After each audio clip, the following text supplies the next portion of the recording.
Welcome to the Q&AMP Property Outlook series. I'm Jess Arambulo from AMP. Today I'm speaking with Shane Oliver, Chief Economist at AMP Capital, to answer some of the questions you may have about the current economic climate.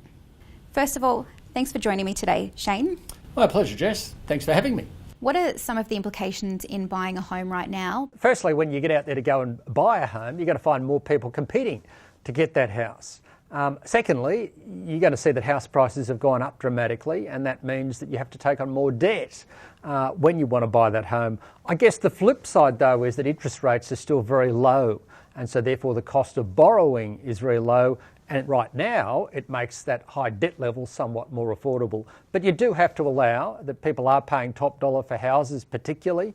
It's going to cost more, and you are taking on more debt. All right, so how long can interest rates stay as they are?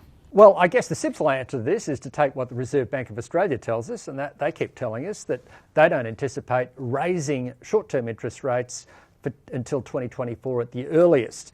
Now, of course, that's the main driver of what you call the variable mortgage rate in Australia. So we're probably looking at several years of rates staying at pretty low levels. Against that, though, a lot of borrowing recently has been on fixed-rate mortgages. That's where you lock in for 3 years at 5 years or whatever it is at a fixed rate. Now, if you're already locked in, no worries, you're locked in. Just bear in mind, though, that in many cases, fixed rates are still below the variable rates. So even now, locking into those fixed rates does make some sense. Okay, let's talk a little about different sectors, starting with first home buyers. Well, I got to admit it's getting pretty tough for first home buyers. You've still got the low interest rates. There's still some government incentives out there, so that's good. But you are having to borrow more to get into the property market. So affordability for first home buyers has unfortunately started to deteriorate, which means that many first home buyers perhaps have to lower their sights a little bit in terms of what they can actually afford. Thanks, Shane. And what about the impact on upsizers? The problem is you have to realise that when you upsize right now, you're going to find more competition to do it. You'll sell your house okay, but then when you get out there to buy something else, you find that the prices have moved a little bit away from you. And therefore, you're probably going to have to take on more debt to upsize than you might previously have been thinking. So it's not an ideal time for upsizers. Thanks, Shane. And downsizers? Well, this is actually a good environment for downsizers because if you've got a house out there in the suburbs, the kids have left 5-10 years ago and you want to downsize to something smaller, perhaps in a different location, but cheaper, you're actually doing quite well because you can sell your house for top dollar. There's a lot of buyers out there who want it.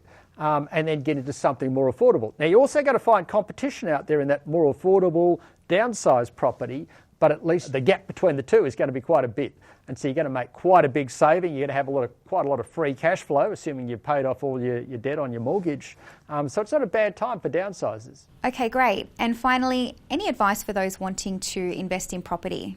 There's a few things I would say to investors. The first thing is to note that when you get into the property market these days, you're not going to get a lot of rental income compared to 20, 30 years ago where rental income was a big chunk of the return you got. These days rental yields are a lot lower because rents simply have not kept up with the gains in prices. So you've got to get into areas where you're pretty confident you're going to get good capital growth to give you a decent return over time. So I'd probably be staying away from those areas that might have longer term structural problems, where there's an oversupply, for example. You could still argue that parts of inner city, Sydney and Melbourne might suffer a little bit from that, given a lot of units have been injected into the market. You probably want to focus on those areas where there's longer term demand growth. And I would say particularly houses.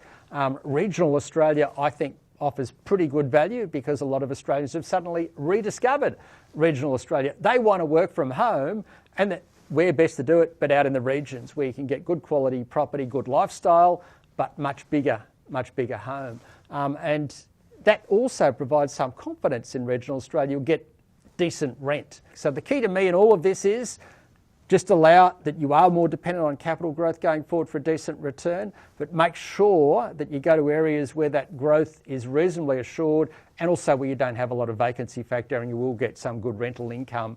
And I think regional Australia stacks up pretty well on this front. Thanks, Shane. Some great insights there.